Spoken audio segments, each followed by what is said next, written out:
Erev Tov, good evening to everybody, and a welcome to people who are here in person. It's lovely to be able to be together in person, and we appreciate the hospitality of the Jewish Museum. And welcome to everybody who's online now and who will watch online in the time ahead. I'm very grateful for the opportunity to gather.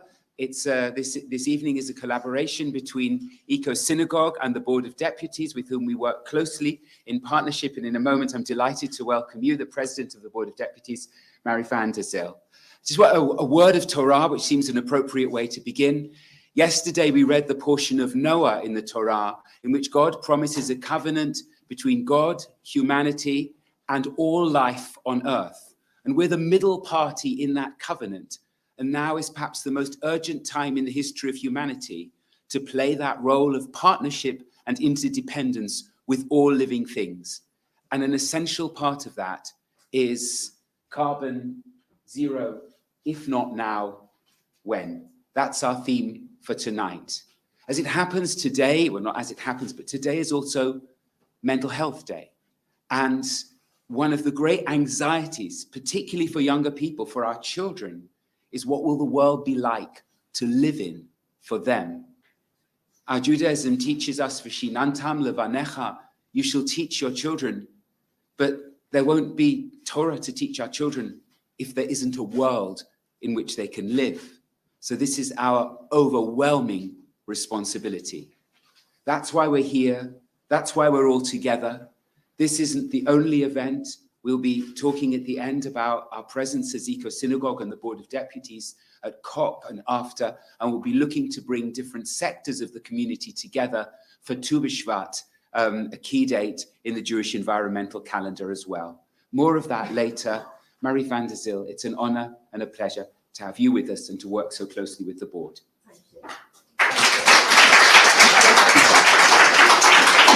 Thank you. Thank you. That was so gracious. Chief Rabbi, senior rabbis, dearest friends, it's wonderful to be with you tonight. Isn't it good to be here at the Jewish Museum in person? And also, let's not forget our other guests watching from home. So tonight's event, as Rabbi Wittenberg has said, is one of the most important subjects, not just for the Jewish community, not even just for humanity, but for the entire planet. The climate emergency threatens to upend life as we know it, and we have increasingly extreme weather, environmental degradation, and a potentially severe refugee challenge as some places become unbearably hot or others find themselves sinking under the sea. But just as humans have had an impact on the deterioration of climate control, the good news is that we can all still make a difference. It's not too late. That's why we're all here. And next month in Glasgow, we will be hosting world leaders at the UN Climate Conference, which is COP26. And we hope that they will all come to our stand. However, even if they reach agreement and there are treaties in place, we all need to play our part in this process.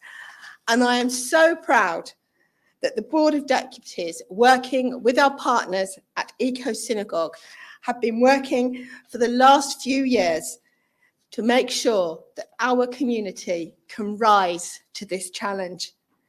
Across every section of our community, every region, every age, Eco Synagogue simply inspires. There are now over 40 synagogues that are members and more are being signed up. And we are delighted to see so many champions here in the audience today. So thank you.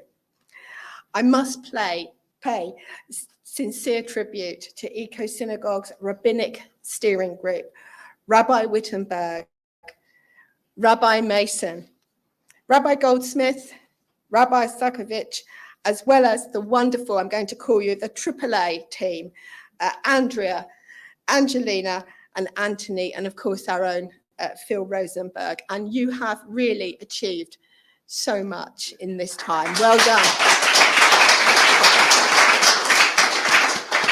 It's always about the team. So in the lead up to COP26, the Board of Deputies and Eco Synagogue, we've put on a programme to engage every part of the community. And tonight is the first event in our series where we consider how we can reach net zero emissions. And in a couple of weeks, Sunday, the 24th of October, we are going to host Israeli Environment Minister Tamar Zandberg to talk to us about how Israel is tackling climate change. So let's hope we can learn from there. And at the UN Climate Conference on the 2nd of November, the Board of Deputies and Eco Synagogue will be hosting a stand at COP26 as well. And if any of you are in Glasgow, we really hope that you will join us for the conference. And from 5th to 6th November, also during COP26, we are going to be hosting Eco Shabbat. We are so proud of this, and this will be for people in all synagogues and communities to see what steps they can take to protect our environment. And finally, we know we cannot do this alone, and we will be hosting an online interfaith seminar with different religious environmental groups so that we can see how they are facing up to the challenge and how we can learn from each other. Back in May last year, how this all started for us, I was very proud that the Board of Deputies passed by a resolution, a whopping 85 to 15%, to take appropriate steps alongside Eco Synagogue to achieve net carbon emissions. And if anything is known that you know about the Board of Deputies, you will know that 85% is a remarkable achievement in a resolution. And it was and is absolutely groundbreaking, and it shows how seriously our community is taking this challenge. There was one area of concern. There was an amendment that the date for this resolution was unfortunately put back to 2050, but we hope that we're going to do a lot more before then to rise to the challenge. And as Rabbi Wittenberg has said, if not now, when?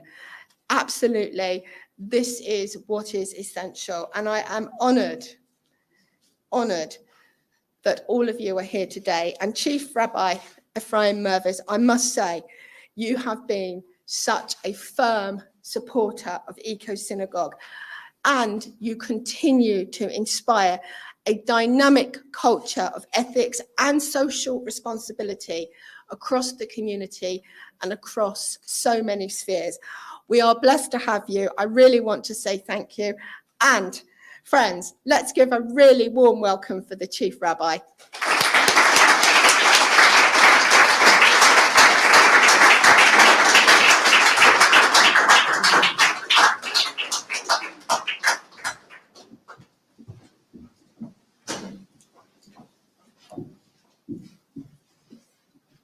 Thank you so much, Marie, for those very warm and kind words of welcome.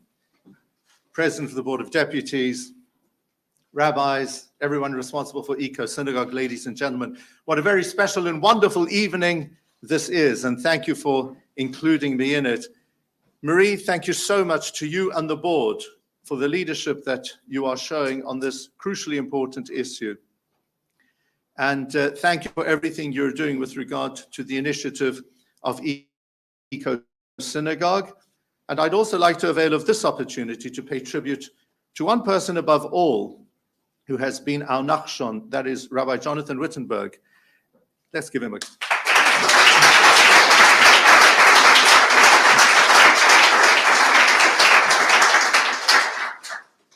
The trailblazer, a person who genuinely has lived and breathed this important subject long before the vast majority of us did. With prophetic insight and with a passion that has been an inspiration to us all. Thank you so much.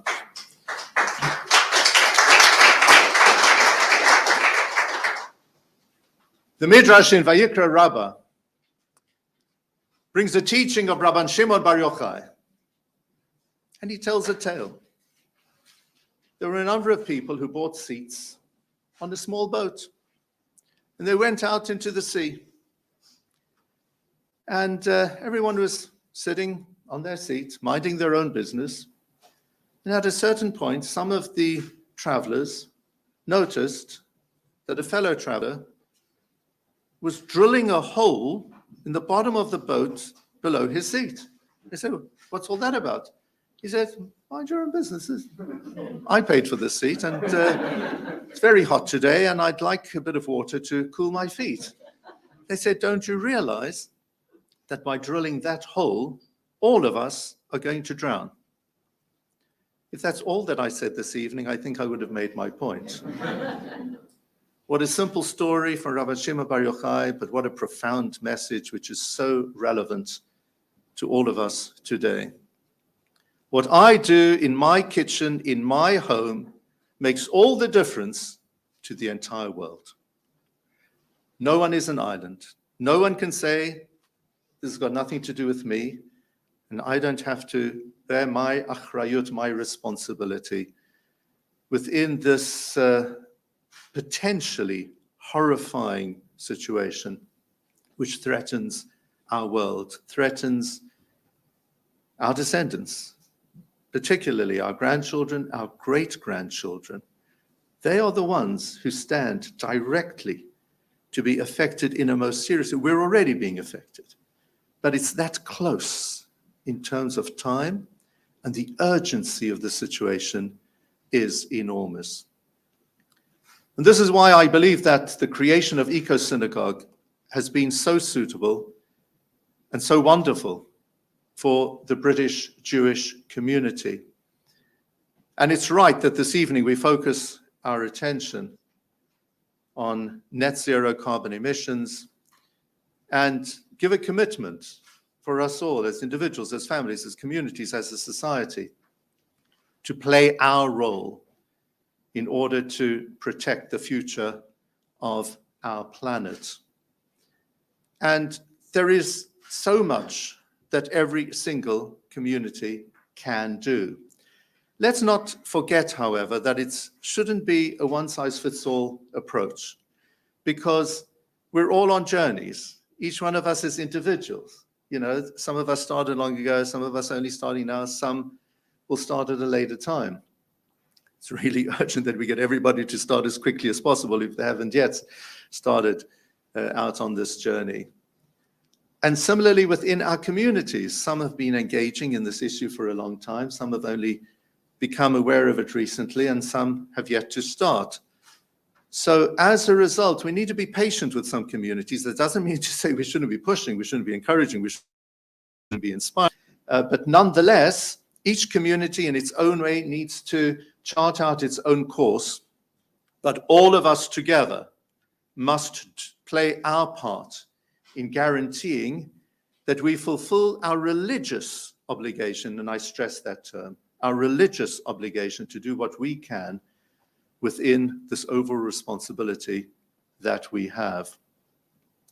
I hear many people saying to me, what difference does it really make with regard to what I do? After all, surely the ikar, the main responsibility, rests with government initiatives, with multinational corporations. There are some superpowers on earth.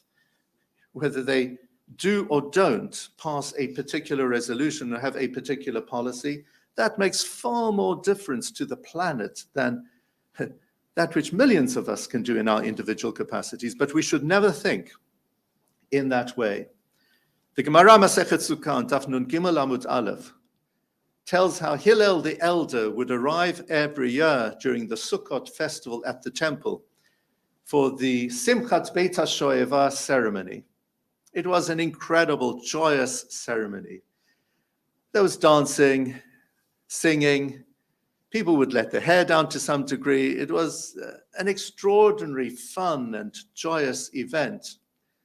And every year when Hillel would arrive, he would say the same thing. Im ani kan, hakol kan. Ve'im eini kan, mi kan. If I'm here, everyone's here. And if I'm not here, no one's here. Now, Hillel is known throughout the Talmud to have been an exceptionally humble person. What kind of statement is this? You arrive at the place and you say, if I'm here, everybody's here.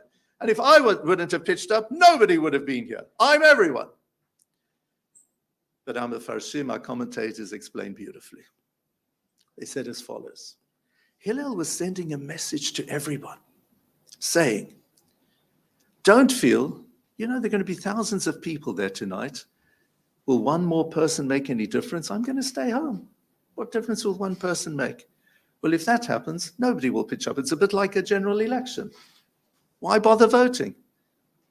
So many thousands of people are casting their vote. What difference will my vote make? No. The trouble is that if everybody thought that way, nobody would vote in the election. And that was Hillel's point. Not that he was saying with regard to himself that he was special, but rather every single person should say, if I'm here, then everybody's here. Because everybody has to do their bit. And if everybody would stay away, nobody ultimately would be there. Each one of us is a Hillel. Each one of us must play our role. And that's everybody, right around the globe. And let no person think, well, what difference does it make if I have this personal policy or not? Actually, each one of us can make an enormous difference. And it's not just like voting at a general election, where genuinely you just have one vote like everybody else. Actually, we all have an extraordinary capacity to make an impact through our personal contacts, through the influence that we have, through the noise that we can make in a legitimate and empathic way, through the efforts that we undertake, we can actually do a lot. And I can see here in this room tonight a number of people who have actually been making an enormous difference, and others who will make a huge difference, because we all have a responsibility, and we can all make a change for the better. And the type of change we want is sustainable change for the sake of the future of our globe. Hillel taught, Im ein ani li mi li. If I'm not for myself, who will be for me? We have a responsibility to ourselves. However, he went on to say, Ukshe'ani la'atzmi ma'ani. But if I'm only for myself, what am I? Not mi ani, who am I? But what am I? Ma'ani. Because if you only exist for the sake of yourself, you're not a true human being. You're an object. We've just read the biblical account of creation. God placed one original person in this world. And then after Adam was there, God declared, Lo tov heyot adam levado, eseh lo ezer kenegdo. It's not good for man to be by himself. I will create a helpmeet for him. But I have a question. Why did God say it's not good for man to be alone? Adam wasn't alone. The Midrash tells us that originally in paradise, in the Garden of Eden, there were angels who ministered to Adam. They provided for all his 24/7 needs. They were with him all the time. He was in a veritable paradise. So why did God say it's not good for a person to be alone? And there can be only one answer. All Adam did was to receive. He never gave anything to anyone. When you are in this world only to receive, you're not a proper human being. That's why God created another human being so that Adam could share with Eve and Eve could share with Adam. And then there were many descendants. And for the rest of time, we would be able to live up to our aspirations of being true Menschetic people through being here not to receive, but to give. When you're only here to receive, you are alone. The true way to engage with the world and to make an impact on one's environment is through the contribution that we give to others. And that's why Hillel taught, Ukhshani la'atzmi ma'ani. But if I'm only here for myself, what am I? I'm not even a proper human being. We have a responsibility not just to live for ourselves. If ever there was a time in history when each one of us is here for the sake of everyone else, it is now. It's a lesson that we've learned from the pandemic of how we've needed to look after ourselves, and by caring for ourselves, we've directly been caring for everyone around us. And now we need to apply that same lesson in the long term through everything that we can do to combat climate change. And then Hillel ended his statement. Every speaker this evening so far is saying the same thing. Ve'im la'achshav ematai. And if not now, when? Let's all say it. And let's say it again and again. If not now, then when? It's just a pity that we haven't been saying it in the past, because actually today is already a little bit late. It's already become really urgent, but we can still redeem the situation. I'm inspired that all of you are here this evening, that you're part of this sacred initiative. Thank you for participating. Thank you to Eco Synagogue. And please God, individually and together, we will make a difference. God bless you all.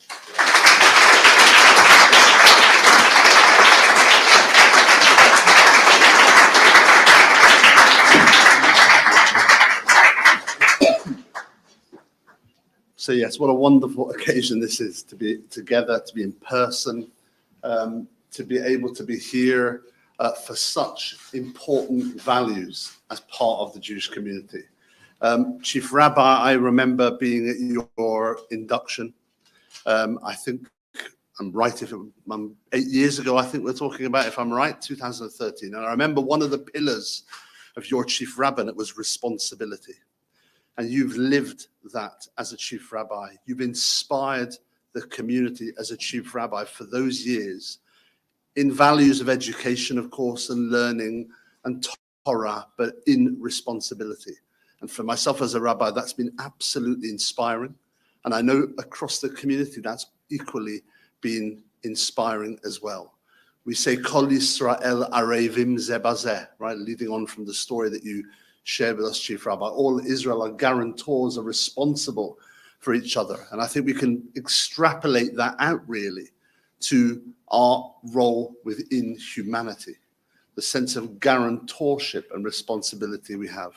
So thank you for your leadership, Chief Rabbi, and thank you for your inspiration. A big clap for our Chief. And to you, Marie, as well, for leading the board, doing with such honor, such dignity. Also, the importance of responsibility, the importance of love and chesed within our community, and standing up for values that we as Jewish people feel are so, so important. As the Chief Rabbi said, yes, we all are on a journey. If I can turn around and relate to a phrase behind me, but a different one, of course, we read here from Pirkei Avot. It's not your duty to finish the work, but neither are you free to neglect it. Maybe we should be, in a sense, emphasizing the second part of that. There's more urgency now than an ability to say, you know what, it's not there to be completed. Yeah, we're all not going to be perfect at what we do. We're all going to be somewhere on the journey, but we have an obligation. And in the declaration that, of course, came from the board only in the last year or so, that shows us a path forward, a way forward of obligation across the entire community. Thanks to Rabbi Wittenberg as well for his inspiration in the first place. And Rabbi Wittenberg has been someone who's been a light to all of us and pushing us forward on this journey and in friendship. So that's absolutely well said, Marie. Thank you. Massive thanks. So thank you to both Chief Rabbi, to Marie. We're now going to have a break. It's a very unusual thing in a Jewish event to suddenly have a break like that. We're going to have a 15-minute break where you can introduce yourselves to each other, network a little bit, because there are here representatives from different parts of our community, different organizations within the community. And we have a box of food for you, a vegan, kosher vegan box of food, especially for tonight. Each of you has one, not with a label, just take one. Each of you has two. Two each. One what? One main, right. Great, so there you are. You are not going to go hungry tonight. So make your way, I think if I'm right, Andrea, outside to the middle hall, and thank you.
refer to the fact that you preach and teach around your community. It's really important. I think also seeing the combination of engagement in depth in Jewish life and learning and environment is a very important message. So thank you for being so generous about it all and so forthcoming. Which dog were you running with the other day when I saw you? Nessie. Do you have another dog? He died. Someone else An older dog died. Yeah. Martin, but do you have two? Did you have We had a lockdown puppy. They overlapped for a year. Yeah. Thank you. That was. She was great. That was the first really good run that we had. Yeah. Just lost my foundation. She will return. We got about half an hour. I think. Okay. The three of us actually. I've got some slides, by the way. Oh, how do we bring them in? I will. Let's talk about the how. Let's talk about the why and the timing. First, I've got to how do we achieve net zero? Take me about 5 minutes to go through. So should that be perhaps after the first question, fairly early on? Yes. And I'll back off here for that. Okay, so should we start? Friends, shall we reconvene? I just want to express my own appreciation, heartfelt appreciation, that across the community we're working together to friends and colleagues. We've become a very close group, Rabbi David, Rabbi Mark, and Rabbi Tanya, just over this period of time. And it's so important and so lovely to be working together across the whole of the community, and the representation here tonight really reflects that, and hopefully we can deepen that and broaden that in the time ahead. I'm really grateful to both of you for being here and also for your support and thoughtfulness for a long time before now. Jonathan Waxman, Genesis Energy, I hope I've get my introduction right. You've had 35 years in electrical energy engineering, then renewable energy, developing and managing wind farms in the UK. I heard a feature on a wind farm island being proposed. I don't know whether that's you or, but you also. It's a bit beyond me, but yeah, it's a great. You also apparently encourage investment in renewable energy ventures, and I've heard that that's one of my son has been telling me that's one of the most important things that one can do to help the development. You have a master's in environment science and energy policy from Imperial, and I think that connects you in some ways. And you've also been preaching and teaching with a deep Jewish knowledge, combining Jewish knowledge and learning and a passion for the environment. And therefore, I'm grateful to have you on this panel. Dr. Michal Nachmani, we've known each other for some years, and you've come in actually you've been kind enough to join us at a rather late invitation, for which I apologize, but you've just huge knowledge. You've worked in international climate policy and governance. You've had a background in both law and finance and managing multinational projects, and there is no bigger multinational project on the global agenda than this. You're a former CEO of climate policy at Radar, and a founder, I'm sorry. Very current. Very current, I beg your pardon. I'm sorry. And a decade at Grantham, and with a PhD in climate policy. So really extraordinary credentials. Thank you for having me. Thank you for being here. We have apologies for an urgent sort of family things come up, preventing Charles Ogilvie from being with us, which may mean that we'll say more about the government than we intended to. Really, the question here is carbon zero. What does it actually mean? How do we get there? And what can we contribute? So I'm going to start with you. And when we say those words, what actually are they? What are we saying when we say we need to get to carbon zero? Thank you for asking this very important question, because everyone who's in the audience today cares about climate change enough to get out from your Sunday plans and show up. And everyone who's tuning in and to the live stream and who will watch this later cares enough to know that climate change is important. But it's, I think, also important to really break this down for a minute and ask, what is it that we're trying to achieve? We're putting a blanket on ourselves, a blanket of greenhouse gases. We're doing it by burning fossil fuels and pumping greenhouse gases into the atmosphere. And as we do that, the blanket gets thicker and we get hotter under the blanket. And what we really need to do is reduce fossil fuels. We need to, now we know that it's happening, we need to reduce those fossil fuels, the burning of the fossil fuels, in order for us to reduce the greenhouse gases that are wrapping our environment, our atmosphere. Now, what does carbon zero mean? The IPCC, so the Intergovernmental Panel on Climate Change, is a body of the world's leading scientists on climate science, got together and said, what do we need to get to in order to limit global warming to 2 degrees above pre-industrial levels? Pre-industrial, because in the Industrial Revolution, we started burning those fossil fuels, we started making a mess, and that's where we started counting. So now we're about 1.3 degrees on average higher than before. 1.3 doesn't sound very high, but think about what happens to your body when the temperature rises, right? 1 degree is the difference between feeling okay and feeling not so great. When we talk on average, there are some extremes. 38 degrees in Siberia in summer is not good news for anyone. So on average, 1.3, but we're rising and rising and rising towards 2 degrees. And 2 degrees is very, very bad news for everything. It's very bad news for sea level rise. It's bad for average levels of precipitation, for flooding, for hurricanes, for the changing of the Gulf Streams, for the ability to grow food, for extreme weather events, for extreme heat, for extreme cold, for everything that makes life livable, for the ability to grow food safely, and for the ability to be outside safely without being exposed to extreme conditions, availability of water, and so on. 2 degrees. It's not a lot, but we're almost there. And then we said, actually, everyone who's working on science and climate change, and I'm including all of you in that way, right? And then we said, is 2 degrees a good enough goal? Is that a good enough target? And the IPCC sat again and said, actually, in order to be in the safe zone, we need to get to a rise of temperature of no higher than 1.5 degrees above pre-industrial levels. In order for us to be able to maintain a rise in temperatures that is no higher than 1.5, we need to cut all the emissions of greenhouse gases by middle of the century, by 2050, and we need to cut them in half by 2030. The IPCC said that in 2018. So if you remember a couple of years ago, the narrative of we have 12 years to save the world, that was the 2030 thing. 12 years to cut in half greenhouse gas emissions. If we do that, we have a 50% chance of getting to 1.5 degrees. That's what it is. This is what net zero is. Net zero, we'll talk about the net in a second, but let's talk about carbon zero. By 2030, half. By 2050, nothing. Not a single molecule of additional CO2 into the atmosphere. And then starts the race of removing as much as we can to bring us back into the safe zone. So this is carbon zero. You'll hear the term net zero because there will be some activities that will be really, really difficult to do without burning fossil fuels for a short while.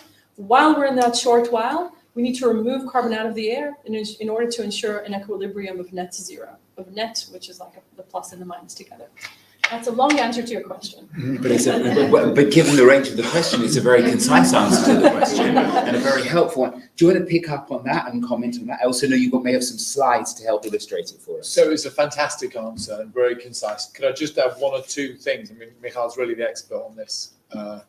The 2 things I would add are that some of the greenhouse gases present in the atmosphere have very long lives. So it's hard, unless we actively remove them, to get rid of them. They just stay there. So and what they does continue very to long mean in this context? Well, half-life of probably 300-400 years. So there's still substantial amounts in the atmosphere in 1,000 years' time. If you think of them as a 1,000-year life, that's a kind of useful way to think about. In the case of carbon dioxide, some other very powerful greenhouse gases have shorter lives. Like methane is a very powerful greenhouse gas, natural gas, but it has a shorter life. So you think about them a bit different buckets.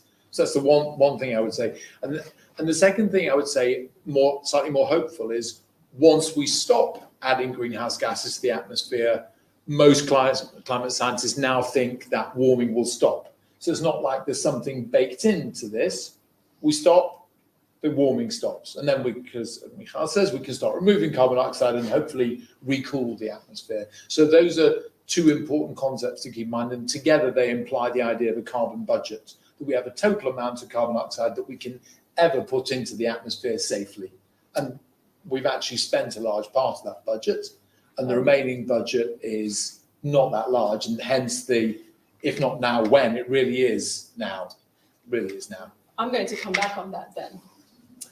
Because we're going to play this game, I think. It feels like we're going to play a game this evening where we say, it's really scary, but we'll be okay. It's really scary, but we'll be okay. We can still do stuff, but even if we do stuff, it's still, there's still a lot wrong that's going on. And I think that's an important line to walk on, and an important tension to maintain. Because first of all, we need to make sure that we know that we can still prevent the worst, and we'll get to that. But the 2030 and the 2050 stories, they're already too late. Because look around you, feel around you, everything that we're experiencing is already too late, already a carbon budget that has been exploded and exploited, and already impacts that are being felt, starting to be felt, by the way, in the richer countries, have been felt for decades in the poorer countries. Stories that we don't tell so much because they're very uncomfortable to tell. But we're talked about Orvot de Date and about humanity and our responsibility. So let's bring those people into the story right now. And when we do that, we already know that it's too late. So we can't save ourselves by saying, oh, it'll be fine by 2050, and here's my budget to put on more stuff by 2050, and then I still have a little bit. No. We need to stop right now. The sooner, the better, the faster, the better, and so on. So that's my response. You also bring in, I mean, we didn't sort of pre-prepare talking about this, but when one goes outside the Jewish community, one's not talking about climate emergency, one's actually talking about climate justice. And to what extent, when one's talking about budgets, have we overspent, depriving other countries of any kind of budget? That's way beyond anything I could talk about, I'm afraid. I mean, so I'm an engineer, really, and I wouldn't presume to encroach onto moral territory. I think that's moral territory. It's very complex and very contested, but I don't think I have anything really useful to contribute. Do you want that. to? I'm happy to, not because I consider myself a moral authority, but because the numbers speak for themselves. And if you think about speaking again about the Industrial Revolution and the way that fossil fuels have been mined and where they have been mined, and where oil is being mined, and what happens to communities in which oil is being mined, and what happens to communities in which coal is being mined, and where are the resources in the world, then we can see that over the last 150 or 200 years, that happened in poorer countries, and the main benefactors of that were the richer countries, and those who have used fossil fuels and industrialized got rich, and those who didn't stayed poor. And when we talk about climate justice, we talk about the right to develop without making the stupid mistakes that we have done by developing by burning fossil fuels so heavily. The way that the world has divided itself into rich and poor is very much along the line of who exploited natural resources and who was exploited by the extraction of natural resources. The maps are very simple on that, and that's not a political stand. It's a real factual thing. If you look at the amount of fossil fuels that were pumped into the atmosphere by countries along the years, Britain started by being the number one, obviously, as the leader of an industrial revolution, surpassed later by the US, who was the number one, and only about 15 years ago, surpassed by China and India. By China only, the US is still number 2 in the world, and India today is number 3. With China and India obviously claiming their right to develop and to ensure a prosperous path for their citizens. And how do we do that without burning fossil fuels is let's call it the £100 billion question. Mm-hmm. £100 billion question is, of course, the climate finance that the rich countries have promised in 100 billion a year, that the rich countries have promised already in 2009 and haven't been keeping their promise, in order to facilitate that transition of a safe way in which countries can develop and grow. So again, going back to questions of mutual responsibility and and drilling holes in the bottom of our own boats. Could I have one thing? It's very important to have factual information, and I think there's a very good source that I'd refer the audience to, and whoever's watching. There's a very good website called Carbon Brief. Carbon Brief. You can find them on the internet. And as it happens, it came to my mind because they had a very good article about this particular topic that Michal was talking about on, I think, Wednesday or Thursday, with some extremely good animated graphics. And then you can sort of process the information for yourself and think about it. And factual information on historical emissions from various countries, and how it's evolved. And they have articles on a whole range of topics which are very factual, very carefully researched, and I would highly recommend that as a good go-to source for information about all kinds of questions to do with climate change. Staying with you, Jonathan, Michal used the phrase scary but okay, he said, and we have to kind of keep to that. And it's quite challenging because scaring people does not help motivate people. On the other hand, complacency is extremely dangerous in this area. Yeah. So the question we need to move on to is, here we are representing synagogues, different organizations with our own contacts and perhaps hopefully influence. What are the most important things that we can do? Do you mind if I just give a kind of overview about how I think the UK might do it? Absolutely. So firstly, I would say that this thing about scaring people and not scaring people, I think is very important. I mean, my daughter Rochelle is here, and Rochelle will tell you I don't talk to her about climate change because I don't think it's a very nice topic to talk to young people about. They don't necessarily have agency, and I don't want people to be afraid. It doesn't really help people unless they've got some ability to do things. But I mean, other people take different views on that, but I find it frightening myself, so I don't really talk about it to my own children, for example. Is that fair? A little bit. I talk about it all the time. Sounds like it's going to be continued afterwards. So I've got some slides there, and I'll tell you where I've taken the slides from. I'll move out of the way. The slides are from. We have very good policies in the UK for climate change. They're not perfect, but we have, in my view, world-leading, to quote a phrase, world-leading policies on climate change. And that's because of an act of law that we put in place in, I think, 2008, if I'm not mistaken. Is that right, Michal? It is Called the Climate Act or the Climate Change Act? Climate Change Act 2008. Yes. And it was amended in 2018 or 19? 18 or 19, I think 2019. It was the last legislative act of the Theresa May executive. And it was the original act was we have to reduce carbon emissions by 80% in the UK by 2050. Yeah. And it was amended, so we have to reduce them to net zero by 2050. So an increase in ambition. And these are both very early pieces of legislation, I think, even on the global scale. And quite it's the first climate change act in the world, and also the first to legislate to put net zero into a legislative target. So this chart was what Michal was talking about. This is the change since pre-industrial.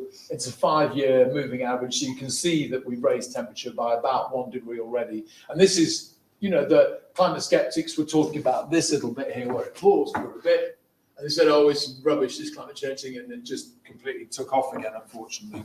So I just put that as a kind of preface. If you could have the next slide. Thank you very much. So this is the Climate Act set up a climate change committee, and they have to set out the pathway which is required by the government in order to actually meet the targets. And it's a very clever mechanism, and they're people by very able people, in my view, and they do extremely good work. And again, in referring you to factual matters, I mentioned Carbon Brief, and I would really strongly recommend you to read the information of the Climate Change Committee. It's very accessible information, in my view. They do excellent webinars, and they produce a budget for every 5-year period out to 2050. Though we're not up to the 2051. I think we're currently running Carbon Budget 5, is it? We're getting there. And they're not without 2022, teeth.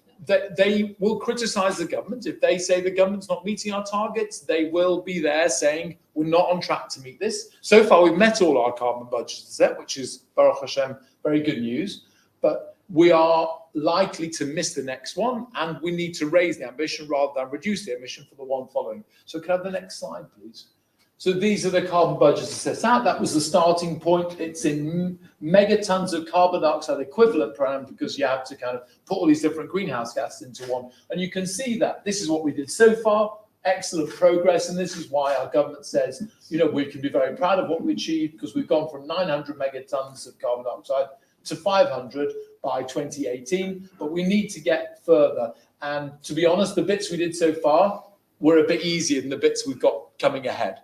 So in a way, great progress so far, but we've got a lot to do. So can I have the next slide, please? And you can see they've got the 5-year things. This is where we are. This is our baseline now. These are 2018 emissions. And you can see that the big chunks now are transport, buildings, fuel supply, that's the electricity, and sorry, this one, I think the colors don't come out quite right here. Sorry, I think that's probably manufacturing, heavy industry, agriculture, and that's what's called F gases and waste, which is a more arcane topic I'm not going to go into. Can I have the next slide, please?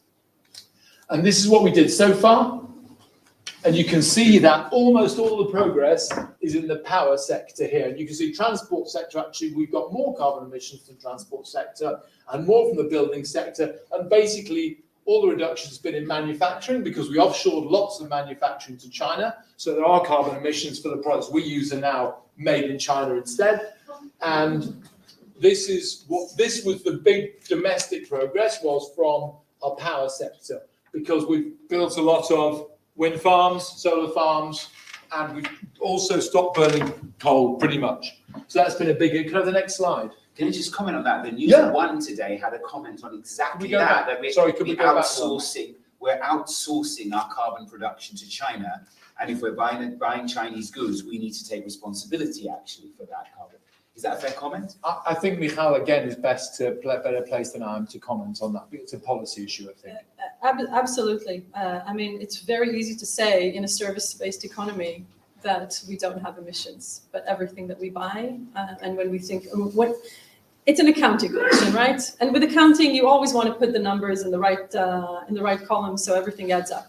So you want to make sure that whoever's doing the global accounting is doing it in the same way. And right now, the global accounting system says whatever you produce within your national borders, that's your global accounting. And then all the national borders, you add them up, and that's what everyone produces together.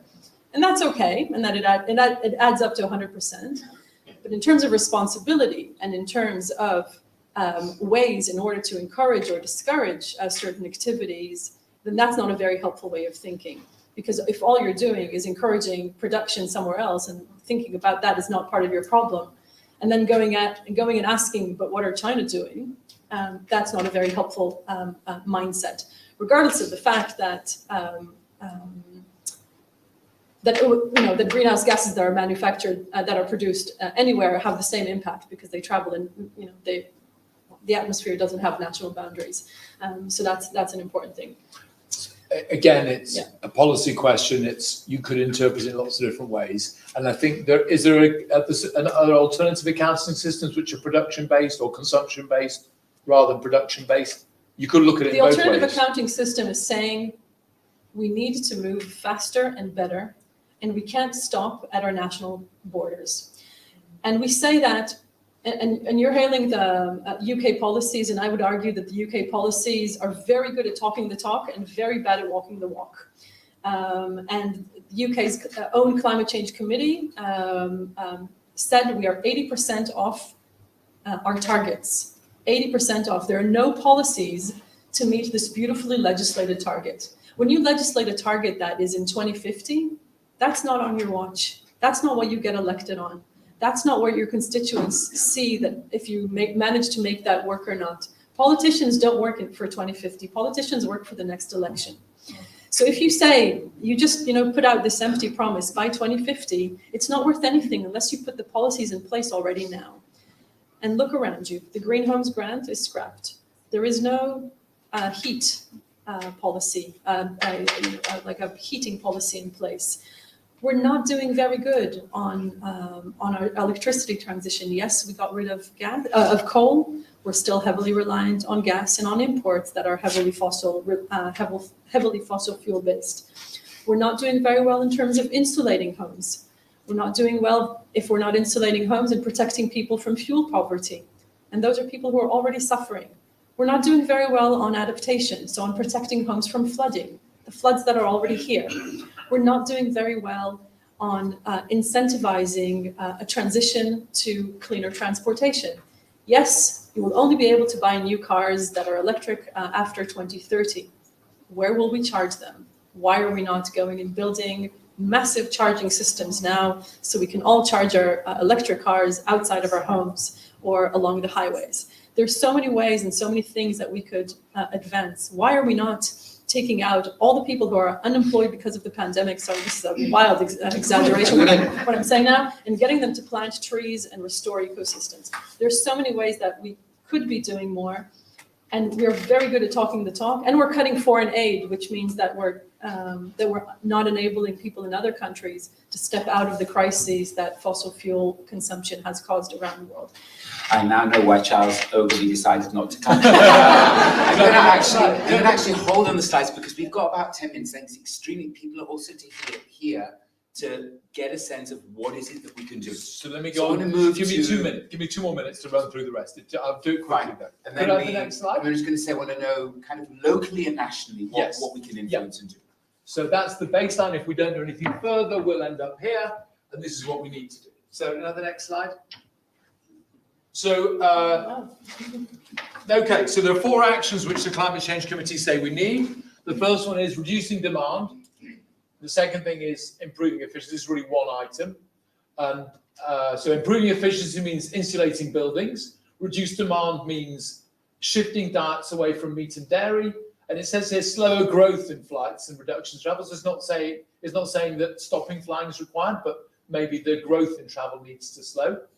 And it says that these changes can be positive and good for health and well-being. Can I have the next slide? So that's one. The second thing is the take-up of low-carbon solutions. And I think the key points here are all new cars and vans should be electric, and all boiler replacements in homes and other buildings must be low-carbon. We expect largely electric.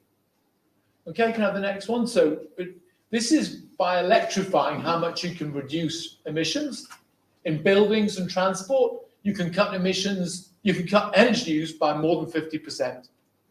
So electrification is a very important second step. Can I have the third? Can I have the next slide, please? So we need to provide all electricity for these new applications from low carbon sources. They don't specify the new carbon sources. Could be renewable energy, could be nuclear, it could be, God forbid, burning more gas or coal with carbon capture. Most of us think that's a bad idea. But we will need definitely hydrogen in order to match supply and demand. We'll need to be turning some electricity into hydrogen, storing it and burning it for using when we don't have renewable sources. So that's 3. That's make things more efficient and change some behaviors. Second one is we need to electrify applications, in particularly buildings and transport.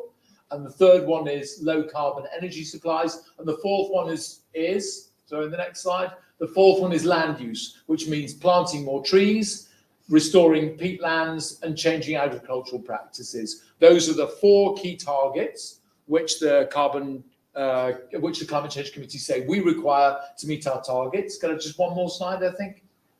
And the main progress is required from 2025 to 2035, because the next few years is going to take the time to scale up the policies, get in place skills that are required in order to be able to do these things at the pace that we need, which is very fast. I'm going to break, thank you. So Break this that's down the into summary a of way, what we need. into some things which are, what can we do as individuals? We're here as synagogues, churches, our communities. What can we do as communities? And when we had a sort of Zoom, Michal, you said the most important thing you can do about climate is talk about it. Do you want to amplify on that for a moment? Sure. And I think the chief rabbi also said, we have influence. So I talk with my kids about climate change a lot, but mainly because they talk to me about it. And I think that the notion of agency is actually the most important thing, and the most important thing that I hope that everyone who's here today feels strongly in them. And by showing up, I think that's a first show of agency, of taking the time to think and to dedicate and to reflect on something that's really uncomfortable and really painful. And it's painful, and it's something that we think about how bad it's going to be. That's not something that's fun to engage with. But I think that agency is critical for the challenge that we have. So yes, we have to do all of those things, but how do we do them and how do we influence them? I mean, by all means, if any of you are ministers or involved in writing those policies, wonderful, please go and write them. Don't wait until 2025. They should have been written 15 years ago. So write now, please. But all of us have agency in influencing those things, and talking is the first thing that we need to do about it. Figuring out what are the places where it touches our lives. So I talked about, parking your car outside. The first thing that everyone wants you to do is think that your only responsibility is as consumers. Don't buy this, don't buy that, don't fly, change your diet, change your things. All of those are critical and important, and I urge you to think about where you can make changes to your lives in a way that will probably also make you healthier and fitter and all of those things on the way. Great. But our agency goes beyond what we buy and where we put our money. Our agency is towards being part of communities and being involved in decisions. Think about the pandemic. Every decision around the pandemic, we were emotionally invested in. And whenever there was a discussion about should we wear masks in schools or are we okay doing things this way or that way, everyone has an opinion, everyone voices their opinion, everyone phones up their counselor, everyone shows up to the town hall meetings, virtual or physical, whatever we can do. And everyone had an influence or could have had an influence on these processes.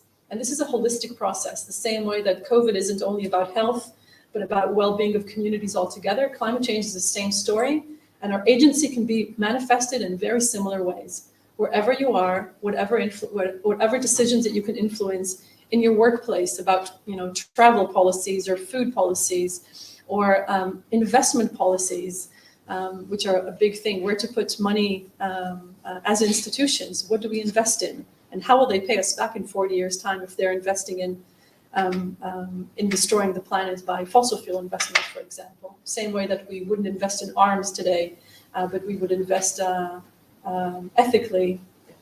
Investment in fossil fuels is a similar story, of course. All of those decisions we all can touch upon. And those are the things I think where we matter. Showing up to protests is one of those things of agency, right?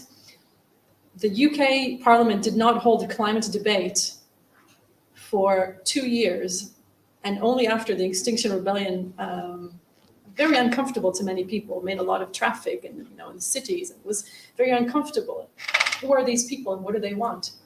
Only then the UK Parliament had a session and declared a climate emergency and legislated and moved the legislation to net zero. And with a similar, going to the Midrash of Hillel,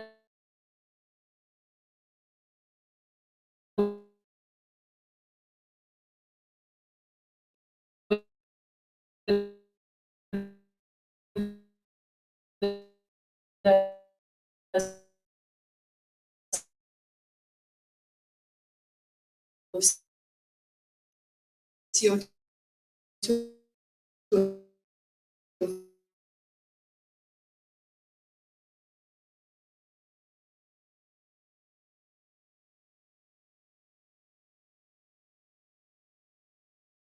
I bet electrify everything is a mantra.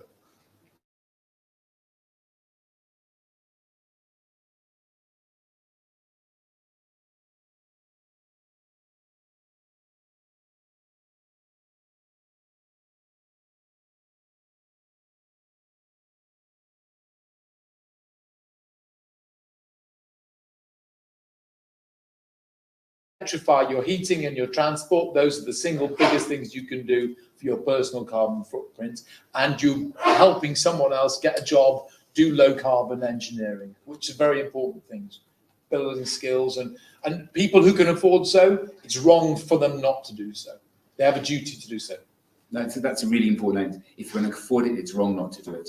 Rabbis have been trying to electrify communities for a very long time. So I'm going to hand over on that note to Rabbi Tanya Sakowicz to close this panel and move on to the next stage. We've got a few questions from our online community. Thank you very much. So the first question, if you don't mind, first of all, thank you very much. Hello, good evening. The first question comes from Nikki Sanderglantz, asking if we all had electric cars and charged them outside our houses, for example, where would that energy come from now and in the future? That's the first question. Is that one for you in this industry or?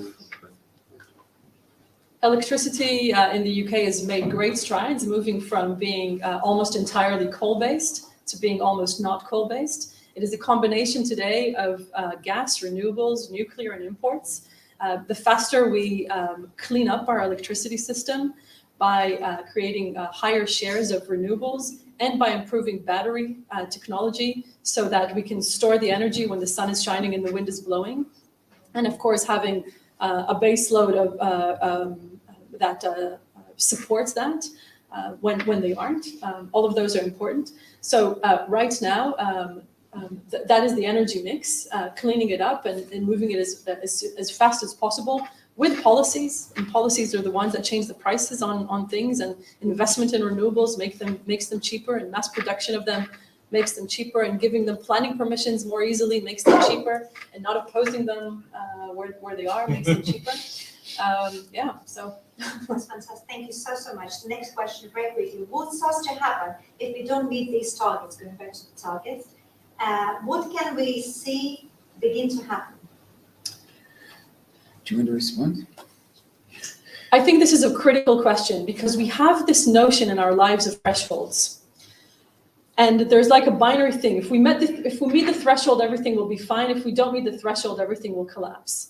And I want you to think about this differently. I want you to think about it as a continuum that we are already on, that has already started. And that continuum includes three mental blocks: mitigation, as in reduction of emissions; adaptation, which is how do we meet the challenges that we're already locked into. For example, floods are already happening, wildfires are already happening. And the third bit is suffering. And the more we do of that, the more we do of reducing emissions, the less we have to do of adaptation. And the more that we do on mitigation and adaptation, then the less suffering there is. And if we think about meeting targets, then we say, okay, I can wait and wait and wait and wait, and oops, I didn't meet my targets. But actually, we're constantly meeting targets. We're constantly meeting the necessity to reduce as much as possible and to adapt as much as possible, because already we are reducing physical suffering right now. If you look around you and you read the news and you watch what's going on here and in other places in the world, you know that the targets are already not being met. The target of ensuring a safe environment for humans and for we haven't even talked about the biodiversity crisis that is, the scary big brother of the climate crisis. All of those are already happening. If you need a picture of what 2050 looks like or what the end of the century looks like, then with 2 degrees warming or with 1.5 degree warming, 80% of coral reefs in the world have disappeared. Now, it's very, very sad for us, so we can't go diving and we can't see those wonders. But there are hundreds of millions of people whose livelihoods rely already on coral reefs and on the ecosystems that are around them for fishing and for tourism and for all of those things. So it's much worse for them. And 200 million people don't have access to fresh water because the Hindu Kush Himalayas glaciers have melted or are in process of melting. All of those things are very, very real and already here and present. So we really need to think about this as a continuum and on a need to push the brakes as soon as we can. Thank you. The next question is very quickly. Is there agreement in the scientific world as to what needs to be done, or are the experts disagreeing? There's very clear consensus. The experts agree. What's not agreed is how you go about it, but everyone is on the same track in terms of what needs to be done in terms of reducing greenhouse gases. Thank you very much. And the next question comes from Philip Brody. Government have banned internal petrol and diesel, that's the challenge for my English, combustion engines. Yep. Mm-hmm. Regular cars for everyone. One will have its vehicles regular cars' engines be banned. When will, sorry, can you repeat the last sentence? Combustion, I was trying to. Yeah, yeah. When will they be banned altogether? When will heavy goods vehicle combustion engines be banned? Oh, that's an excellent question. Why don't we ask the government? So I think that there's the discussion as to whether they'll be powered by hydrogen fuel cells or by batteries. But I think at least it'll be batteries, and I think it'll be much quicker.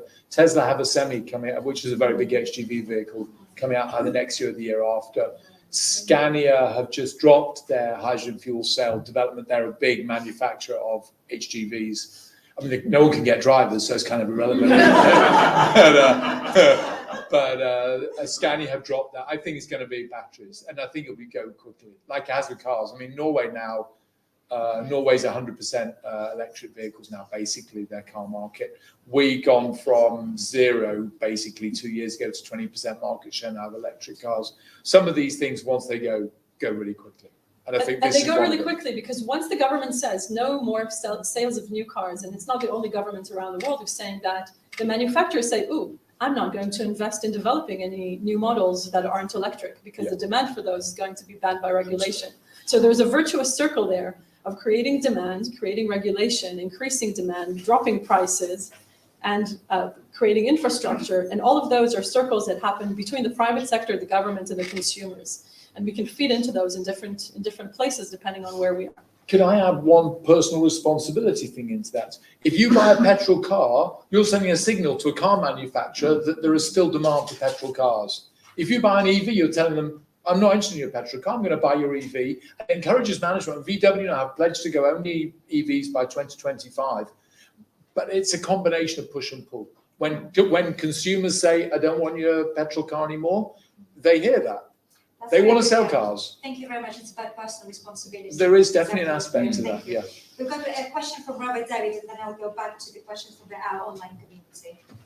Thank you. Thank you for that. Yeah, I mean, it's a question for both of you, Johnny, maybe good to hear you on this as well, I suppose. As Eco Synagogue is about synagogues, Yes. even though obviously it's about the wider community. Many of us represent synagogues, go to synagogues.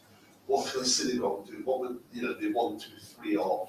It's really for an expert to advise. I wouldn't presume to say what I think we should do. What I think we should do is I think we should get a good baseline survey of all our estate, understand where the wins are and how we should go about it, get proper expert advice. I think we should invest money in that. Because I think whether you use a combination of insulation or, I mean, Kiddushim and sustainability, and what happens when I was on the board a couple of years ago, what happens always is it gets directed into how do we make our Kiddush more eco-friendly, which is an important goal, and single-use plastics are very important, but there are, but it's single-use plastics is a different issue. Climate change and single-use plastics tend to get, allied as a debate, but climate change is honestly very, is the dominant discussion right now. My view is we should get a baseline study of all our buildings and get expert advice as to how we go zero carbon in our buildings. That would be my personal thing. We can't make this up ourselves. A shul is a very challenging building. Why? It's used intermittently. Like your home is used and heated all the time. It's much easier to heat a building like that. A building which is used for an hour for Shachar in the morning, maybe. I'm not sure how if you're a community sufficiently electrified to go. But we have Shachar in the morning and maybe Mariv in the evening, and then you got Shabbat and Sunday. The buildings used more. We have a school in our shul, so that's quite useful. But heating buildings intermittently is a technical problem that needs to be thought about, the way to do it. And you need expert advice on those kind of things. And we should invest in that expert advice. The baseline is what carbon emission A baseline is what do I currently have? And then what can I do to move from there to a zero carbon? And that's one of the reasons why a lot of work has gone into the Eco Synagogue audit, which Yes. is a very good starting Yes. place for synagogues to look at every aspect Yes. of the community's life and the individual's lives Yes. within it. Yes. Exactly. I was going Without to say, meaning to say we haven't done that. We've done some of it. Yeah. the building is one aspect, of course. A synagogue's responsibility goes way beyond that. It goes into extending into the life and the influence that it has over the members of the community and how it encourages and facilitates a discourse like today and how it enables people to think about their wider influence in the community. And I'll actually reflect on things that are being done at the Church of England that are using well, of course, cleaning their own mess is one thing, but using their power of investment into sending very powerful signals and leading on responsible investment, both in the UK and globally, and facilitating roundtables with industry and making use of the power of the influence of the community where those are important, which goes beyond just the few buildings that synagogues are. And they're very important. It's very important to get your house in order to send a signal of credibility. But that's not where it stops, in my opinion. I've got a few more questions, and I promised you. Thank you so much. Can I just share one thing? Can I just have the last slide for 1 second, right? The very last slide. I've got a slide for that. And these are all interesting. I wouldn't want to. These are very interesting. Can I go back one? Sorry, yeah, this one. This was from a paper that was in Nature last week about people with high socioeconomic status. People with high socioeconomic status are responsible for more personal impacts on climate change than it means wealthy people, affluent people, more responsible because they make more carbon emissions in their lives than poorer people do. And that's true in the UK, but it's also true globally. And the paper highlighted the roles that people have who are in this group. And I think, thank God, the Jewish community, many of our members fall within that category of high socioeconomic status. And it's not just about, but we are consumers, we're investors, we're role models, and we're citizens, and we participate in organizations like companies, law firms, government, and we have responsibilities, roles in climate change in all of these aspects of our lives, not just as consumers, which tends to be the message we hear all the time. I think echoing what you were saying, Michal, for me, this role as an investor is a very important thing for people to think about. So to think about this in the round is right, not just about our buildings. Thank you so much, Jonathan. Unfortunately, because there is a lack of time, I will miss now or finish with the questions from our online community. And I would like My to apologies. open the floor for our audience community here. Oh, no. Please. Yes. I'd like to know how you would go about measuring carbon zero for the community. Obviously, you can't give you an A to Z on it. What sort of, how would I tackle that?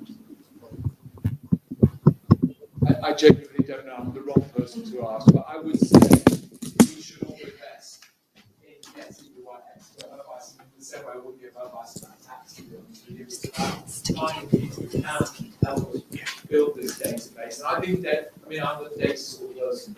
Having information is enabling and empowering. I think we need the information and then think about how we go about it.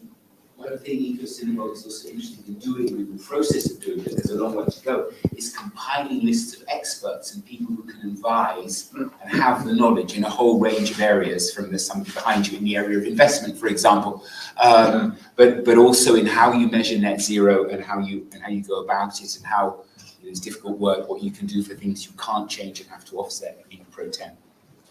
Yeah, I'm happy to address that later if you want. We can do some details. Yeah. It's the greenhouse gas protocol, yes. Yeah.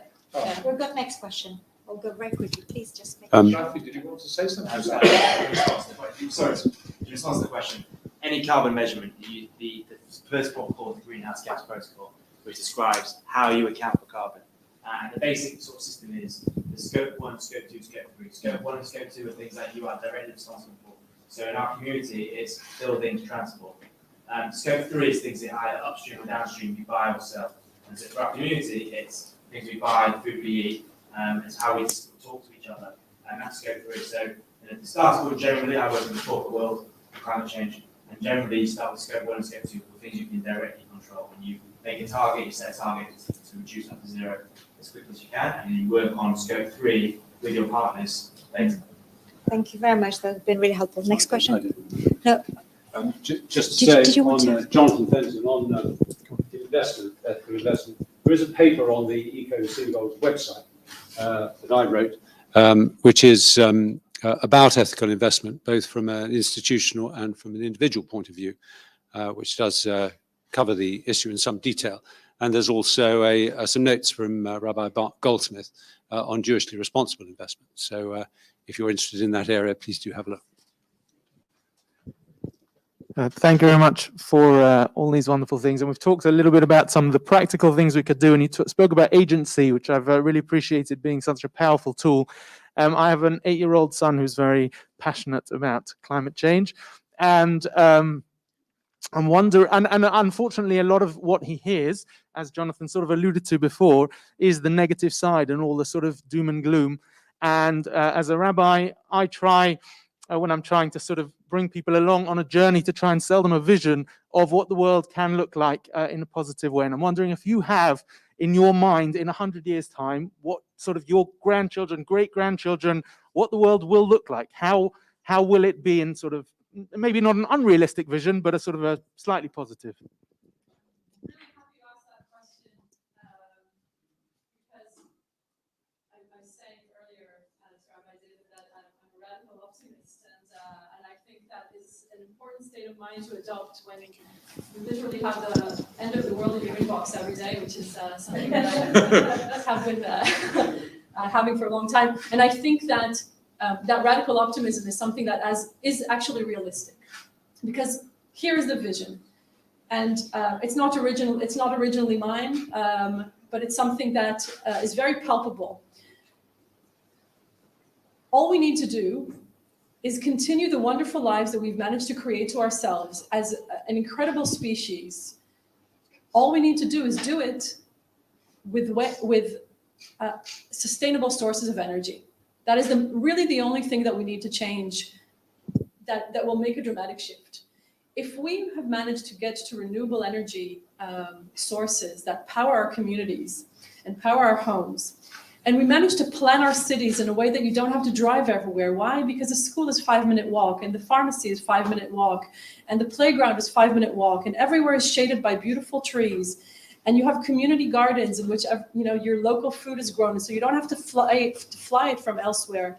And you have smart greenhouses in your community center in which you can grow tropical fruit. Why? Because you've managed to heat and cool them using renewable energy, and you've managed to build those practices, and you've managed to get your community to work together and support each other during harsher events that will happen. Then you're healthier because you're walking, because you're not driving, you're not breathing air pollution from the tailpipes of cars. We're going to look at cars in 20 years' time, and we say, how did we remember it's like when you go into the country and come back into the city, and all of a sudden it smells different, and you're not really sure what was going on. But it's very palpable, the taste of climate change, the taste of pollution. And the smell of clean air and the smell of trees is something that is the radical opposite of that. And we're there, and we have all the technology that we need and all the money that we need already in order to make that happen. All we need is the will in order to make it happen a little quicker than we're already doing it. There's nothing that is stopping us from acting on all of those things that need to happen. Nothing except the fear of change. And that fear of change hold us back because we think that it's going to, we're just protecting ourselves from doom and gloom. And we're not protecting ourselves from doom and gloom only. We're building ourselves a future that is desirable. And that is a really, really powerful vision to sell.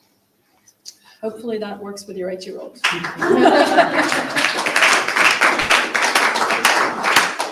Just one last question and we're done. Comment as much as question. I'm Ian Lancaster from Movement for Reform Judaism and Northwest Surrey Synagogue. I worry about 2 degrees. I worry that 2 degrees is the difference between 20 and 22 degrees, and that's very comfortable for me. People on the whole don't understand mean, median, average. I think the message needs to change. We need to give a different perception of what this increase in temperature is about, because I don't care about a 2-degree increase in temperature. I do care if that is a mean or an average or a median across the whole world between midnight and noon. And that's the point that's got to be got across, and it's not being got across. I think that you're saying something very important, and that how we communicate climate change and how we communicate core concepts about it is the difference between getting everyone to come along with us on this journey and leaving everyone behind because they're confused or not sure how it impacts them and where it meets them and what they can do about it. And finding ways to communicate in an effective way and in a way that gets people to understand and to be engaged and gets people to come with you, that is a major challenge. So I'm inviting all of you to think about that for yourselves and for how your next conversation happens. And I agree that 2 degrees is a bad framing. It's also a bad temperature. I mean, we need 1.5, and we need it sooner. But I really invite you to think about those conversations and whether when you think about climate change and talking about it wherever you are in a doom and gloom mindset, and where you're and whether we're pumping out just science and facts and things like that, or whether we're creating narratives that are useful. That's also partly what's going to follow, which is people who are really taking steps to do positive things, because as a fellow rabbi, giving negative messages is very difficult, and giving can-do messages is extremely important. But back to you, Rabbi Tanya. Well, we've got so many more questions from our both online community and I'm sure our audience as well, which means that this is so important. And thank you so much, Michal and Jonathan, for making time, coming here. This was one of the most succinct source of information about carbon zero I've encountered recently. And it shows that there is a great interest. Lots of people want to know what they can do. And that's exactly what you've given to us. You've given to us knowledge. Knowledge is power. So thank you so much for empowering us, the Jewish community, to go and deal with climate change the best way we can, and hopefully help the whole world to meet that carbon net zero.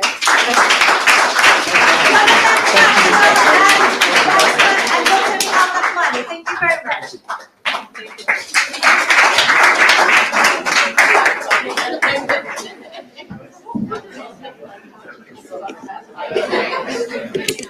Thank you so much.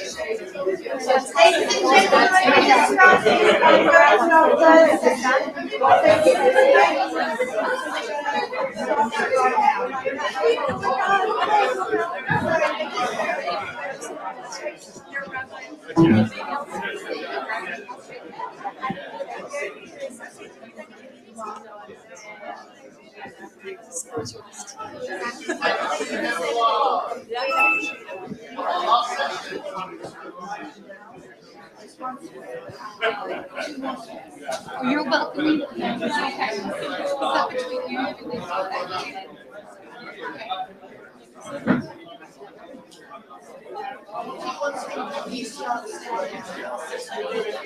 And now I would like to welcome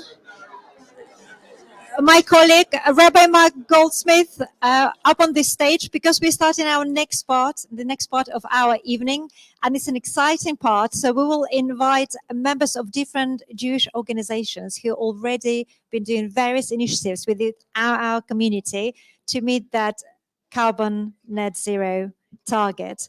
Rabbi Mark. Fact is, of course, everybody in this room could be invited up to come here, because that's the whole point. We're all activists for net zero, getting ourselves there. We're all activists for the Jewish community making a response to climate change that really works. However, what we thought we would do is to bring together 7 different organizations within our community, each of which is definitely doing something on the way, a positive message as to what you can do. What we're going to hear is quite a variety of different approaches. Each of our participants has been given the horrible challenge of 1 to 2 minutes worth of what they are doing. And then, because we're all activists, and actually every single one of us could be up here, let's talk about it together, because let's leave tonight with a sense of a community in action. So, I'd love to invite from Commonwealth Jewish Council, Anna Lawton, thank you. And from Eco Synagogue, Andrea, thank you very much. And yeah, we can applaud them all as they come, absolutely. And from J-Tree, Angelina, or Andrea as well. She's going to be in J-Tree as well, which she is. Graham Carpenter from Olam, Naomi Berger from Sadeh, Amos Schonfeld from the Social Justice Group of the Board of Deputies, and Laura Hendy from World Jewish Relief. I'll do exactly as Susie says. Good, I'll give it to her so it never gets back on again. Absolutely. So, This, to me, is a very exciting moment. This is Jewish organisations across different scopes of activity and styles of what we do, and what are we doing that's making a difference, that our answer to if not now, when is let's get started. Okay, so I'm going to have to do this alphabetically because everybody's contribution is equally valuable here. Let's start with the Commonwealth Jewish Council and Anna. Thank you. Okay, so I'll try and keep mine to 1 minute. So at the Commonwealth Jewish Council, we represent Jewish communities across the Commonwealth and act as a bit of a voice for them on the world stage as an official affiliate organisation of the Commonwealth. We kind of use that clout and that position to try and help those communities, but also to talk with a Jewish voice on the world stage and as part of the Commonwealth. So we've got our most recent climate kind of initiative is something called Small Islands, Big Challenges. So we're talking about the small island communities, many of whom are in the Commonwealth, and using our Jewish understanding. So these are not necessarily places with big Jewish communities, but as Jews, we do know what it's like to have our homes in danger, to have uncertain futures, do not necessarily feel like we have lots and lots of friends globally looking out for us. And we try and use that voice to understand the plight of these small island nations who are very much facing climate challenges today, right now. And the things we're talking about is our children's lifetime, our grandchildren's lifetime, they're living right now. So we're talking about those things and trying to use our voices to help them. We've got an official slot in the COP26 programme coming up in the Green Zone in just a few weeks. So we'd love everyone to tune in then as well. But again, we're trying to use our voice. We're trying to be there at that programme, talking the talk, and really encouraging the world to walk the walk as well. So that's a really small snapshot of some of the things we're doing. Thank you so much, Anna. Eco Synagogue, Andrea. Good evening. So Eco Synagogue is a partnership project, as you heard, with the Board of Deputies. And we have a vision for what we're trying to do is set by the 4 amazing rabbis that I work for, and along with Angelina, who's at the back, and the professional team at the board, we push forward the Eco Synagogue project. So there are 3 aims to the Eco Synagogue project. The first is to give free tools and resources to UK worship spaces for them to use in their unique way for their own shuls to improve the way that they are measuring their carbon output, what else they can do to improve their sustainability, and also to embark on the environmental audit. And the environmental audit is a holistic approach. So we're not saying that this is the only way to do it. We're just saying, like Tesco, every little helps, you know. So we take, this is one thing that you can use.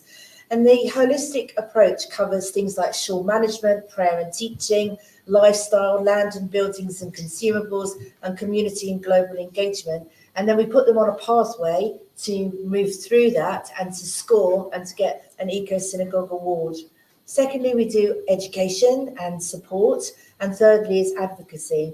And on the advocacy side, to this end, our plans for COP26 fall into 4 areas. The first is to highlight and educate the UK Jewish community as to what is going on, make people aware of COP26 and see what's going on, have a voice there. And that's the purpose of this event this evening. And also we have Eco Shabbat on the 5th and the 6th of November, which is an opportunity to put the climate at the forefront of what you're doing within your shuls and to hear voices and to maybe engage in that a little bit so that people who aren't aware or don't think that it's something they can engage with can.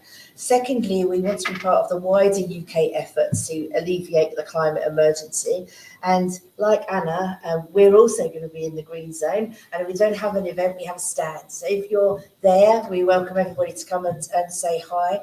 Thirdly, we want to engage with other faith voices. So the board is leading on an interfaith event with people like EcoSeek and Eco Mosque and Eco Church. And that will be an online debate to talk about how members of the faith community within this country can support each other as well and share best practice in this conversation. And finally, we heard from Michal earlier, and we're also lucky enough to be hearing from Tamar Zandberg, who is the Israeli Minister for the Environment. And the Borden Eco Synagogue are really delighted to be hosting a conversation with her at, I think it's on the 24th of October online. So in all of these ways, Eco Synagogue is here to support, promote and encourage the UK Jewish community to do something for climate change. Thank you very much. Very briefly, for 15 seconds, I'm going to take off your Eco Synagogue hat, put on J-Tree. So just to explain, J-Tree is not an Eco Synagogue project. I'm just, Angelina works mainly on J-Tree, but she's in the tech box, so I'm going to cover for her. So J-Tree was conceived following a report by Professor Crowther, which was endorsed by the United Nations in the summer of 2019, on how many trillion trees were needed, and most critically, where they needed to be planted. So it was launched at Tu B'Shvat 2020 in the UK and also in the United States. And it's led here by Jonathan Drury, Rabbi Wittenberg and others. And in the US by the environment organization Chazon and Dr. Ace Levine. So far, between 7,500 and 8,000 trees have been planted in the UK part of J-Tree and over 30,000 throughout the US. J-Tree makes sure that the planting is ecologically and ethically sound, and it must be planted for the benefit of the communities. J-Tree is a collective Jewish response to the climate emergency to plant trees and protect forests. Trees sustain all life and store carbon. Scientists believe that planting trees is the most effective way to limit climate change, which is something Mikhail mentioned in the last section. And the UK alone, it's estimated, needs 50 million more trees in our tiny country. So J-Tree's partners are the Woodland Trust, Seed Madagascar, and the International Tree Foundation. So J-Tree enables the Jewish community to collectively add to the total trees planted. So the way that J-Tree works is that it supports the Eco Synagogue's environmental audit by enabling communities to improve their environmental credentials through conservation, planting, and community engagement. So you can engage with J-Tree either as an individual or as a community, and you can use it to engage with the environmental audit. So it's a partnership project for Eco Synagogue, and one that we're very lucky as a Jewish community to have in our portfolio. Thank you very much. Thank you. And since my shawl is 14 points short of a bronze award, we might plant some trees and get that 14 points up on that. Thank you. For our next partner, Graham from Olam. Good evening, everyone. Pleasure to be here. So Olam is the umbrella organization of all the Jewish and Israeli international development, humanitarian aid, and global volunteering organizations around the world. And it is a network infused by Jewish values, and we try and inspire Jewish leaders and connect the Jewish community around the world to that work, working for vulnerable people in less economically developed countries. There are about 60 partners in the network, and we know that at least a third of them are directly working on issues of climate around the world, and the rest of them, it's more and more so indirectly impacting their work. Those organizations include, but are not limited to, the Arava Institute, Energia Global, the Interfaith Center for Sustainable Development, American Jewish World Service, and of course our own World Jewish Relief. And I'm excited to hear from Laura in a few minutes. You can think of my work as being a bridge between the British Jewish community and all of those organizations. So if anybody wants to have an Israeli speaker come to their synagogue online, reach out to me. If you're interested in working with any of those organizations in a creative way, I'd love to hear from you. It was really great to hear from Michal earlier this evening about her response to the questions about climate justice and how there are millions, if not billions, of people around the world who are going to be dramatically impacted by climate in the coming years. I think last year the number of refugees around the world was put at 85 million. The projections are that it will be over 1 billion by 2050. So the work that these Jewish and Israeli NGOs are doing around the world on behalf of us is super important in creating some of that resistance and sustainability where they live. And I think the big question that we have to ask ourselves as a community is, how can we be more in solidarity with those people around the world? How do we educate on that issue? Climate is not just about us, it's about everybody else. And there are lots of people out there who are very much in need of our help and support. And love to chat to any of you after the event. Thank you so much. Thank you, Graham. This is really adding up to something exciting and positive. So our next bit of positivity about what we can do as a community from Sodeh, from Mary. Good evening, everyone. So I'm here representing Talia, our CEO at Sodeh. Sodeh is a Jewish environmental education charity. It's been in existence since 2017. It's based in Orpington in Kent. For the past 3 years or so, Sodeh has really focused on regenerative land practices. So literally bringing life to the land, as Michal was saying, to have this utopia where we can grow food, where we know where it's come from. It's kind of beyond organic practices. It's an inspiring place physically. What they've done is spread that message and these practices and our responsibility as a Jewish community towards the environment to schools, youth organizations, synagogues, community groups who come out there to learn about these concepts through a Jewish lens. More recently, this year, we've opened an eco-hotel as a social enterprise at Sodeh. So we've now increased our scope from the sort of school community groups to families who come for an immersive experience to Sodeh, where they can learn about nature, the environment, the food that they eat, how they interact with biodiversity, plants, etc. And we've made this a kosher experience. It's got gold standard kosher KLVD certification, which means we're now reaching out to part of the community that we didn't engage with before, mainly modern Orthodox and Haredi communities, families who are coming. It's very impressive that these people are spending their time and their money of their own free will. It's been very inspiring and humbling to us to see that actually now the people are coming to us to learn this sort of thing. And that's been an incredible journey that we're right in the middle of. We had our first summer this year, and please God, we'll be going from strength to strength and be welcoming you all to Sodeh at some point.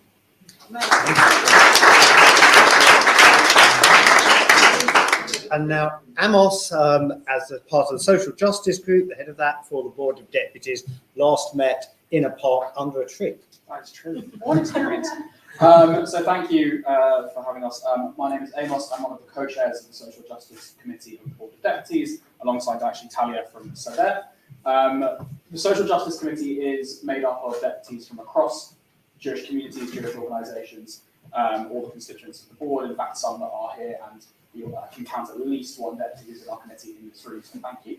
The first thing that we did as the Social Justice Committee was put forward a motion to declare a climate emergency and to set a path for action within the Board of Deputies. I believe that made us the first Jewish organisation of its kind in the world to declare a climate emergency, a non-environmental representative organisation, and pushed not only to decarbonise our energy, but also to decarbonise our investments in the Board of Deputies, of which the Board of Deputies is a historical organisation, does have many. The next steps of our action are based on the people in this room and the people that are represented by you on the Board of Deputies. We can only work as far as we are pushed to. We have a working group for climate action and climate justice, and we're very excited to get to work. But it's going to be a really exciting moment. And apart from that, which I forgot to mention, the Social Justice Committee does support Eco Synagogue and the Board of Deputies at large, and we're very grateful to work with you. So thank you. And finally, and only finally because of the alphabet, World Jewish Relief and Laura. Thank you.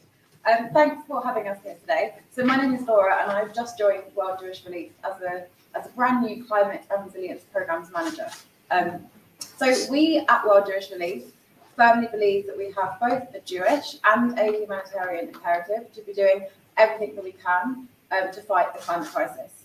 So that being said, we're at an early stage in our journey. So we're humble, but also really ambitious, because we think that we have quite a unique position at the moment within the British Jewish community, where we've spent the last few decades with all of your support developing technical expertise in some of the very sectors and working with some of the people that are the most exposed to the climate crisis, whether that's helping with agricultural livelihoods or our work with older people or all of the humanitarian response work that we've been doing.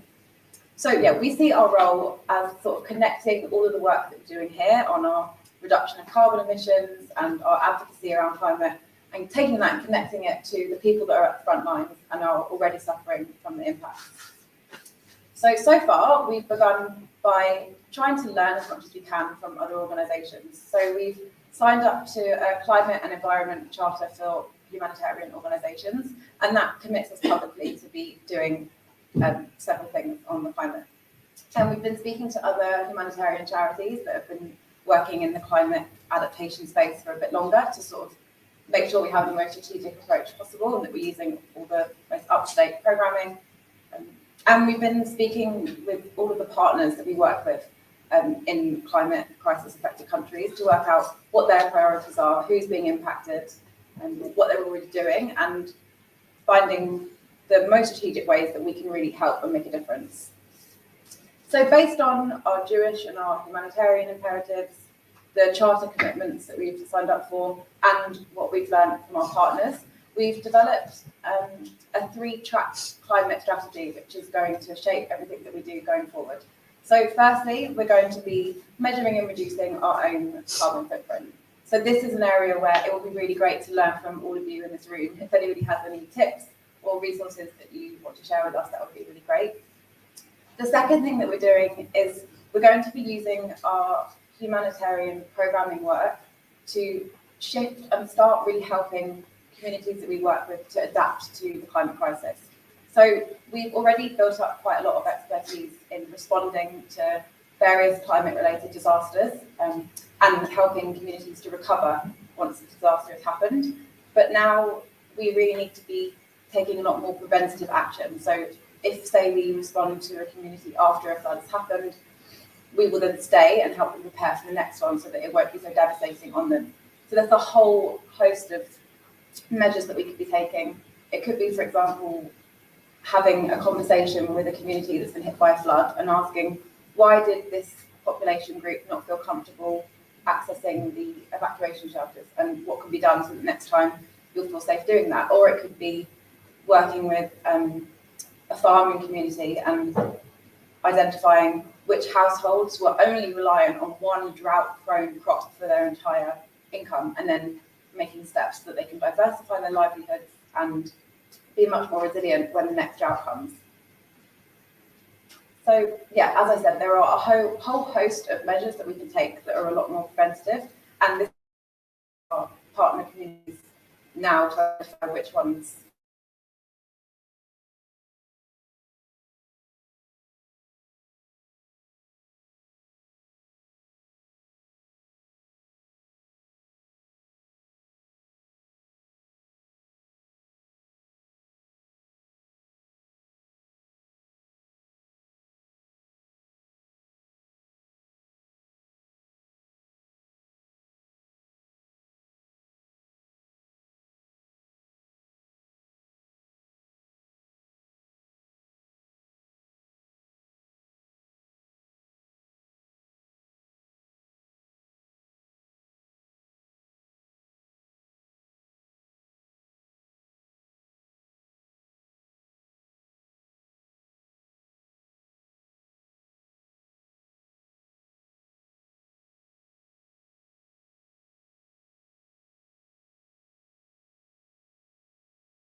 that do this? Please, Mary. So I'm going to jump in there on this one, just because I've been a chair of a shawl for 3 years and a vice chair before that. And as of tomorrow, my new job alongside Sade is to be head of environmental policy at the US. So I'm very invested in that question.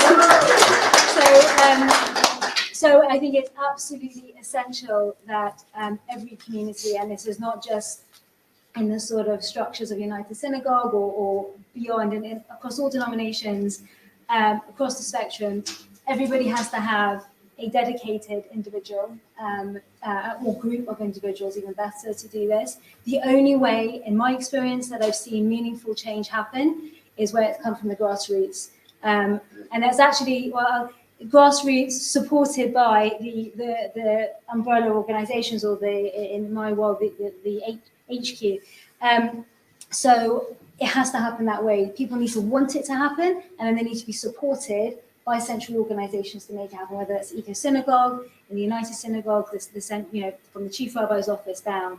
It's that relationship, and that's the only way it works. And when once people in a synagogue see that young people care, old people care, middle-aged people care, so this is no longer a fringe thing, and it's no longer some side issue. This is something we need to invest in, something we need to do and bring up to the top of the agendas. I've seen that change happen, and it happens because people put up their hand and say, enough's enough, I'm now going to deal with it. So, Thank you very much. that's my piece on that. I think that that's exactly what my experience in working on this project has shown me. So we have something called environmental action teams. So we encourage every shul to bring together people that are interested, like you said, across whether they're different genders, different ages, whether young and old, and that is the only way that the impetus then moves forward.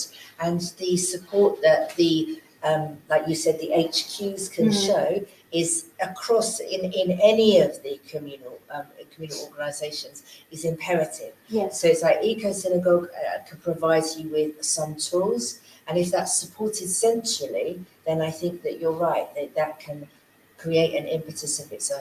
And COVID's really shown this.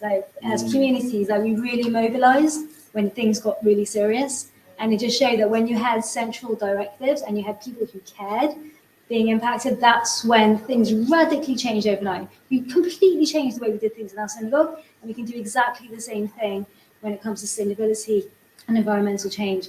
It just actually needs to happen now.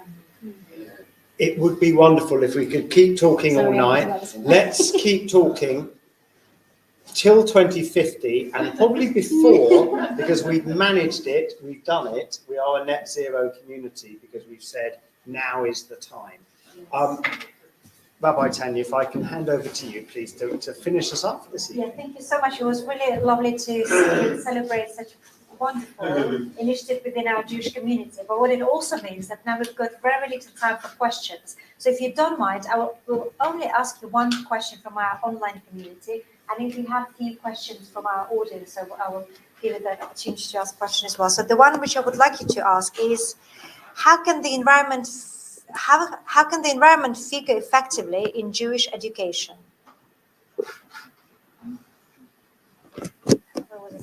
I'll jump in. Look, there's already been that we are already making moves within this community and growing the number of educational programs that we have, which are outward looking, right? Which are considerate of other things going on around the world. The chief rabbi who spoke earlier this evening is a leader on that. But we heard every single phrase under the sun also, of Jewish language earlier. And I think that we have to keep pushing. We have to keep finding the things that are meaningful to young people. We have to listen to young people and hear exactly what they want to learn about and put it into, we're kind of the wrong people to ask. We should be asking the movement workers. We should be asking our student leaders. We should be asking people who are about to have their bar and bat mitzvahs. How could we have made your bar and bat mitzvah climate friendly, climate social, whatever question it is, we have to ask them. I think it's Thank you very much. Actually, I was leading my bar bat mitzvah class this morning, and because we are getting ready now to for weekend of Shabbat, so I took them to local forest And that's where we did our session. It was fascinating, you're absolutely right. They came up with some amazing solutions.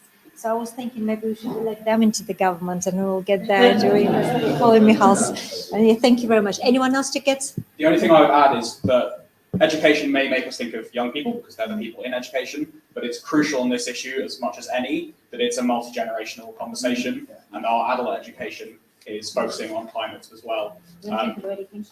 Young people are the most clued up on climate. They should perhaps be the ones teaching adults if we wanted. If not, let's bring the experts in as well. And we can do that. That's what we did today. I mean, I thought Michal and Jonathan were fantastic. Yeah, so thank you so much. And it will stay online so people can, tune in and actually learn. We've got a question. I'll be back. Well, I just wanted to follow up on the point that Amos just made to say that there is actually a great unity with the Jewish community. The people in this room are very committed to climate change, and the Jewish community, I know, feels for the climate, but it's very dispersed. So, in fact, I'm from JPR, we'll soon be publishing some research to report on 4 questions that we included in our last survey about climate change, and we'll share them with you in the next few weeks. But what we'll see is that it varies across different parts of the community, and I invite you all to help us think about how we communicate and educate across the community, those parts who are further, as the Chief Rabbi said, a little bit further behind or further. It's not uniform. This attitude is not uniform. I can see Rabbi Jonathan's kind of ready to burst at this point, but Graham, please. Well, I would just say, I think the key question, right, is the key question to the Board of Deputies and to Eco Synagogue and to the leadership of our community is who's going to coordinate that, right? Who's really going to stand on top from the balcony and say, this is where the gap is in the community. These people are already clued up. Let's connect. Let's do all that strategic joining the dots and really get a cohesive approach. That's the thing that no one's talked about this evening that I think is super critical.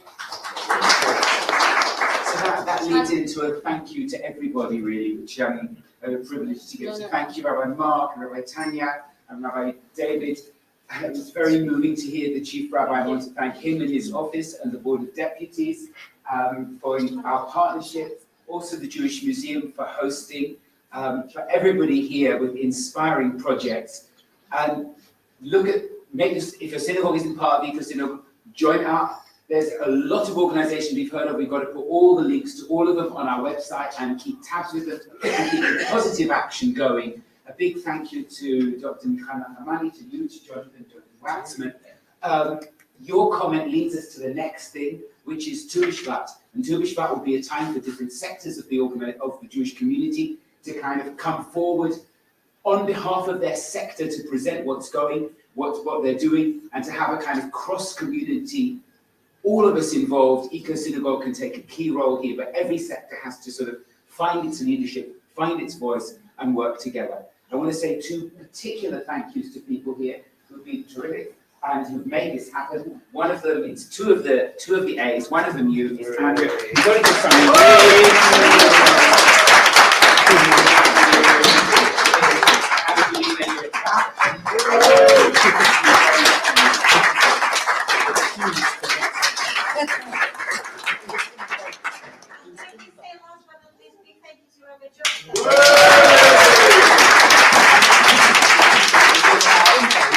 For the interview which you're going to do with the Israeli Environment Minister, and I think Tanya and you are going to do that, and also COP, and then post-COP, and look towards Tu B'Shvat as a whole community.